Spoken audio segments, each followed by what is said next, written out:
So I just don't get it. What makes these humans so scary? I sighed at my apprentice's persistent befuddlement. If nothing else, at least he was consistent in his lack of insight, and the subject of his bewilderment. I mean, the Drakar are bigger and stronger and just as smart. The Cathari are the unequalled masters of genetic engineering. The Murdara are vastly better at physics. The Vlora are better merchants, the psychic little bastards. I shook my head. And the humans end up kicking their collective posteriors every time someone gets uppity. Are you really unable to comprehend why humans are the most insufferably undefeatable species in the galaxy? My apprentice, I forgot his name. There seem to be 2 credits for a dozen these days, each as useless as a ceiling tile with a smiley face painted on it. Or maybe I'm just getting old and cranky. Nodded slowly, looking hopeful, as he took a step back from the wiring closet. Well, yeah. It doesn't make any sense. They don't excel at anything. They're second best at most, and usually 4th or 5th at things. At least if the athletics contests are anything to go by, or their academic standards. I sighed. Alright, kid. Let me tell you about a place called Tucerno 4. It was a habitable world, claimed by 6 species at once. It was, however, a diverse planet. It ended up that the 6 claimants shared the planet by dividing it by biomes. The Drakar settled in the temperate forest, the Cathari built their colony in the rainforest area near the equator, the Murdara settled their mining colonies in the high mountains, the Vlor took to a nomadic lifestyle in the stony deserts, and the Fratar made their habitats near the polar ice caps. He frowned. That's just 5. Who were the Sith claimant? I smiled thinly. That would be the humans. They made a deal with the other 5. The humans would not build independent settlements, but it would instead integrate with the other 5 to help with communications, diplomacy, and labor. For 5 years, the colonies all thrived. He narrowed his eyes.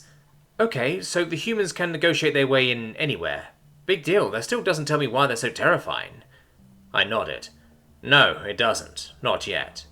But the thing is, in the 6th year of Tucerno 4's settlements, disaster struck.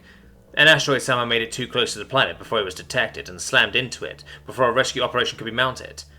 Not only did a dust cloud blanket the planet for over 2 years straight, the impact caused the planet's axial tilt to shift by several degrees.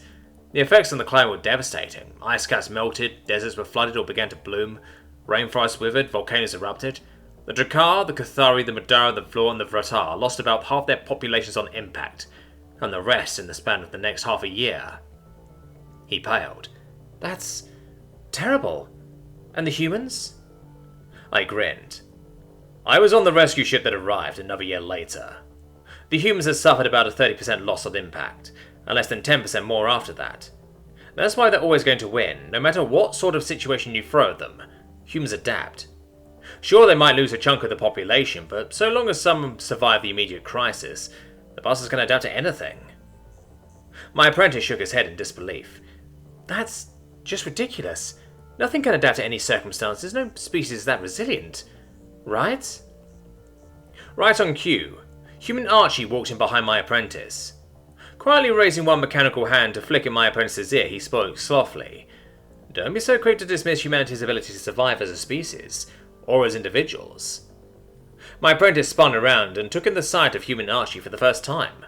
Prosthetic left arm and legs, and visible robotics in the face. Human Archie looks like the poster boy for limb replacement. Actually, he sort of was a few times. My apprentice stammered and blurted out, I didn't mean to offend. What happened to you? Human Archie smirked. Stood a bit too close to the microvision power plant when the asteroid hit. Foot and hand caused something between 1,200 and 500 rats. If I hadn't made it back to the dock as quickly as I did, well, these robotics might have cost me more than an arm and a leg. The medication the doc put me on was really awful, too.